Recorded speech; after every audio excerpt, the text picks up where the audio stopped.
اللہ نے اس رات کو مبارک کہا. کچھ لوگ ایک تاثر دیتے ہیں اور کہتے ہیں جی مبارک صرف مکہ اور مدینہ ہے اور قرآن ہے، اس کے علاوہ کسی چیز کو آپ مبارک نہیں کہہ سکتے. یہ کہنا کہ کوئی چیز مبارک نہیں ہوتی، تو ہم نے کہا یا لیلۃ المبارکہ تو خود آ گیا کہ رات بھی مبارک ہوتی ہے. رات بھی، اگر آپ لغت کے اندر دیکھیں کہ مبارک کہتے کس کو، برکہ کس کو کہتے ہیں، تو مبارک کا معنی ہمارے علماء ایک بڑا پیارا ذکر کرتے ہیں. تقریباً جو بھی آپ لغت کی کتاب لسان العرب اٹھائیں، مفردات القرآن اٹھائیں، چاہے مفردات القرآن میں دیکھیں، لسان العرب میں دیکھیں، وہاں پر انہوں نے مبارک کا ایک معنی بڑا پیارا پیش کیا ہے. فرمایا ہر وہ چیز جس میں خیر و برکت پائی جائے، خیر و برکت پائی جائے اسے مبارک کہتے ہیں. تو فرمایا لیلۃ مبارکہ، یہ رات خیر و برکت والی رات ہے، اس کو اس لیے ہم بڑی رات کہتے ہیں. ہر رات کو اللہ نے مبارک نہیں کہا، اس رات کو، ان جیسی راتوں کو مبارک کہا کہ جس میں خیر اتری ہے.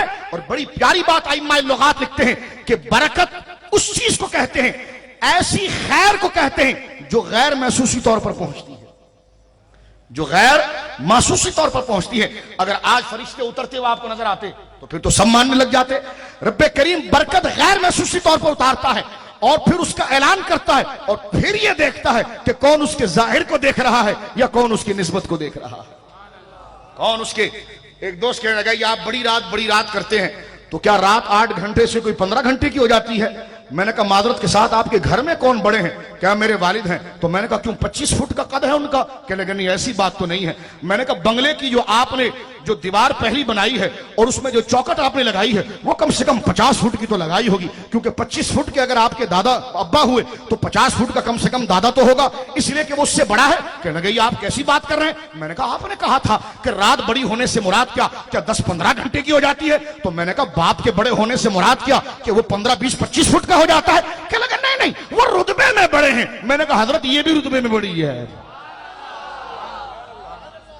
یہ بھی رتبے میں بڑی ہے. یہاں سے رتبہ مراد ہوتا ہے، ڈیوریشن مراد نہیں ہوتا.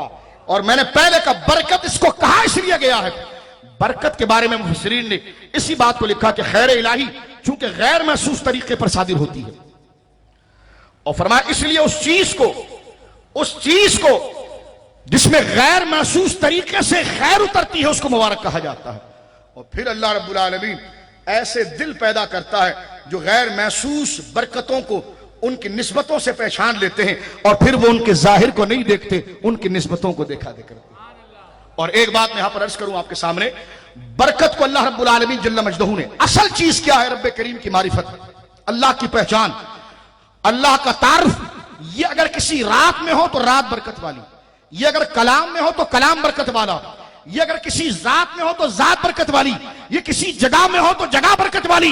سنی برکت کا عقیدہ اسی نظریے پر رکھتا ہے کہ برکت کی نسبت تعارف الہیہ سے ہے. اگر برکت تعارف خدا کا شجر موسیٰ ایک درخت سے ہو جائے تو وہ درخت حضرت موسیٰ کا مقابلہ نہیں کر سکتا، لیکن تعارف کی وجہ سے کہ اللہ کا تعارف اور اللہ کا پتہ اس درخت سے مل رہا ہے تو اس درخت کا ادب حضرت موسیٰ خود بھی کرتے. اور یہ شرک نہیں قرار دیا جاتا. یہ شرک تو کسی معظم ہستی اور کسی بزرگ ہستی کے ادب کو شرک نہیں کہنا چاہیے، اس لیے کہ اس کو خدا نہیں بنایا جاتا، اس کو خدا کی معرفت ہی کی وجہ سے سمجھا جاتا ہے. ولی کو کیوں لوگ پیار کرتے ہیں، ان کے آستانوں کا ادب کیوں کرتے ہیں؟ کہ ان کے ذریعے خدا کی معرفت ملی ہے، ان کے ذریعے خدا کی بولی ہے. تو خدا کی معرفت اصل شے ہے. اگر وہ کلام کے ذریعے ملے تو کلام برکت والا، جس رات میں ملے تو وہ رات برکت والی، جس دن ملے وہ دن برکت والا. اس لیے آپ قرآن مجید میں دیکھتے ہیں. اور میں آپ کو ایک بات بتاؤں، کہتے ہیں جی نہیں برکت تو ذات میں ہو ہی نہیں سکتی، ذات میں برکت نہیں ہو سکتی. ہم نے کہا یہ بھی ظلم ہے. سورہ مریم میں آپ دیکھیے اللہ رب العالمین کے پیارے محبوب حضرت عیسیٰ خود کہتے ہیں وجعلنی مبارکا انی عبداللہ آتانی الکتاب وجعلنی نبیا وجعلنی مبارکا. میں اللہ کا بندہ ہوں، اللہ نے مجھے کتاب دی ہے، مجھے نبی بنایا. کہ جب نبی مجھے بنایا، نبوت کا فیض مجھے رکھا، تو نبوت کا مقصد اللہ کی معرفت ہوتی ہے. تو جب مجھے نبوت سے نوازا تو میرے گوشت پوشت کو بھی خدا نے برکت کر دیا ہے. صرف میرا پیغام برکت نہیں ہے، میری تبلیغ برکت نہیں ہے.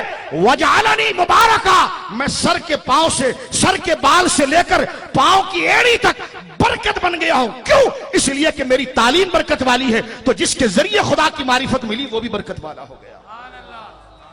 اور برکت پر میں ایک روایت اور پڑھ دینا چاہتا ہوں، یہ بخاری شریف کتاب التفسیر میں ہے، یہ صحابہ کا بھی عقیدہ آپ کو سمجھ میں آ جائے گا۔ بخاری شریف کتاب التفسیر سورہ المائدہ، سورہ المائدہ کے اندر یہ روایت موجود ہے، اور حدیث نمبر اس کا 4608 اور 4607۔ سرکار دو عالم ایک سفر میں تشریف لے گئے، میری ماں ام المومنین حضرت عائشہ صدیقہ کا ہار کھو گیا۔ وہ ہار ایک اونٹنی کے نیچے تھا، وہ ہار ایک اونٹنی کے نیچے تھا۔ سرکار علیہ الصلوۃ والسلام کو علم ہے رب کی جانب سے، لیکن آیات تیمم اترنے والی ہیں، آیات تیمم اترنے والی ہیں۔ سرکار دو عالم صلی اللہ علیہ وسلم نے صحابہ سے کہا کہ پانی تلاش کرو۔ پانی کی تلاش میں نماز کا وقت آیا لیکن پانی نہ ملا۔ اس وقت سورہ المائدہ سے تیمم کی آیت اتری۔ پہلے تیمم کا کسی کو پتا بھی نہیں تھا، یہ تھا کہ بھائی پانی لو اور وضو کرو۔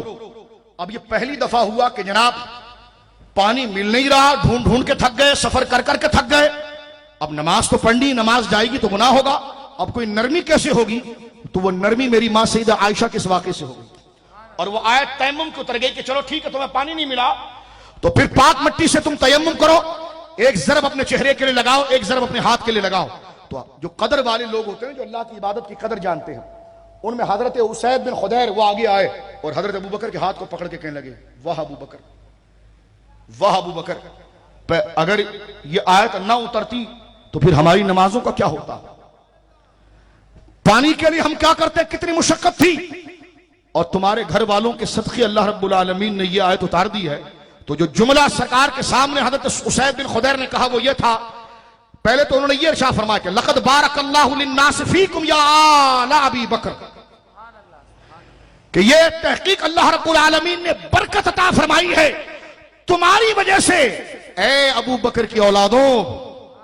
فرمایا وانتم الا برکۃ لہم، ابو بکر تمہارا اور تمہارے بچے بچے کا وجود اسلام کے لیے برکت ہے۔ اب دیکھیے جو سنیوں کو شرک اور بدعت کے فتوے لگاتے ہیں، بخاری کی حدیث ہے جس میں حضرات صحابہ میں حضرت اسید بن خدیر نے حضرت ابو بکر کو ان کے خاندان کے بچے بچے کو برکت قرار دیا۔ تو برکت صرف قرآن نہیں، جس سے خدا کی رحمت مل جائے وہ صاحب برکت ہو جاتا ہے۔ بولیے سبحان اللہ۔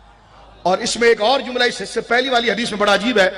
حضرت اسید بن خدیر سے کسی نے کہا واقعی میں تم نے صحیح کہا اے اسید تم نے صحیح کہا کہ ابو بکر کے گھرانے کے صدقے ہمیں یہ برکت مل گئی۔ تو آپ نے جواب پتہ ہے کیا دیا؟ فرمایا ما ہی باول ببرکتکم یا انا ابی بکر، یہ کوئی پہلی برکت ہے جو ابو بکر کے خاندان سے مل رہی ہے ہمیں؟ کہ یہ کوئی پہلی برکت ہے جو ابو بکر کے خاندان سے مل رہی ہے ہمیں؟